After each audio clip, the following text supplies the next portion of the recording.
The Krava warship hovered in Earth's orbit, its stealth systems rendering it invisible to human detection. Commander Grell stood on the command deck, mandibles clicking in anticipation as he studied the blue-green planet below. His species had conquered 17 worlds, each falling within cycles of first contact. But this world, designated Earth, promised to be different. "Scans complete, Commander," reported Lieutenant Miv. The inhabitants appeared technologically inferior. Primitive nuclear capabilities, minimal space presence, internal conflicts dividing their resources. Grell's 4 eyes narrowed. Perfect. Another easy conquest for the glory of the collective. The initial scouting party descended under cover of darkness to a location humans called Nevada, a sparse desert region. 12 elite warriors, each standing nearly 8 feet tall with exoskeletons capable of withstanding direct energy weapon impacts, moved with practiced precision toward a small settlement.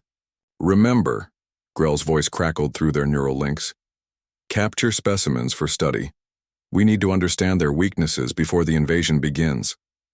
The warriors spread out, approaching a collection of metal containers at the settlement's edge. According to their intelligence, humans discarded unwanted items in these repositories. A study of trash would reveal much about the species. Warrior Drav approached the first container, weapon ready. He activated his helmet's filtration system to block potential toxins and pried open the metal lid. He froze. "Commander," Drav's voice wavered uncharacteristically. "You need to see this." Within minutes, the entire squad surrounded the container, their postures betraying their unease. Inside lay what appeared to be primitive combat armor, dented, scorched, but unmistakably designed for warfare. Beside it lay weapons components, disassembled but recognizable to any warrior culture. "They discard functional battle equipment?" Warrior Klen whispered. "What kind of resources must they possess to waste such materials?" Drav's scanner hummed as he analyzed a metal plate. "This contains depleted uranium. They use radioactive materials in their standard armor." Commander Grell's voice cut through their comms. "Continue the mission. Find their actual weapons, not their refuse." The warriors moved deeper into the settlement. They found a dwelling with lights extinguished and slipped inside. The occupant, a solitary male human, slept peacefully, unaware of the aliens in his home. Warrior Trell explored the dwelling while 2 others watched the sleeping human.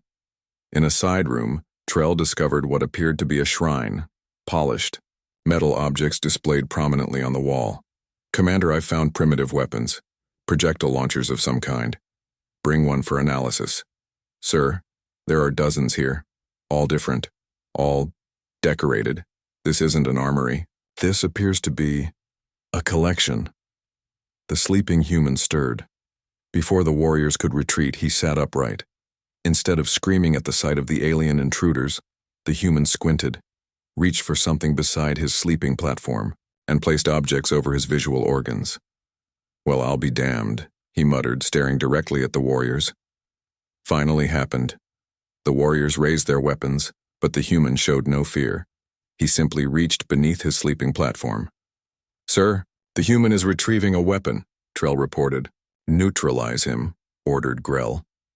Before they could fire, the human withdrew a metal object that the warriors' systems immediately identified as a high-velocity projectile weapon, far more advanced than their intelligence had suggested possible.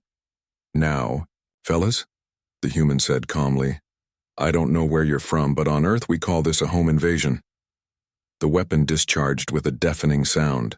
Warrior Klen's chestplate shattered, something their technology had insisted was impossible with primitive human weapons. "Fall back," shouted Trell as the human fired again, the projectile penetrating Drav's armor with frightening ease. All across the settlement, lights activated. More humans emerged from dwellings, each carrying weapons that defied the Krava's intelligence assessments.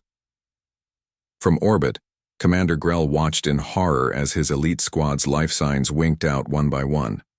The settlement, which they had believed contained perhaps 50 humans, suddenly showed hundreds of heat signatures converging on his warrior's position.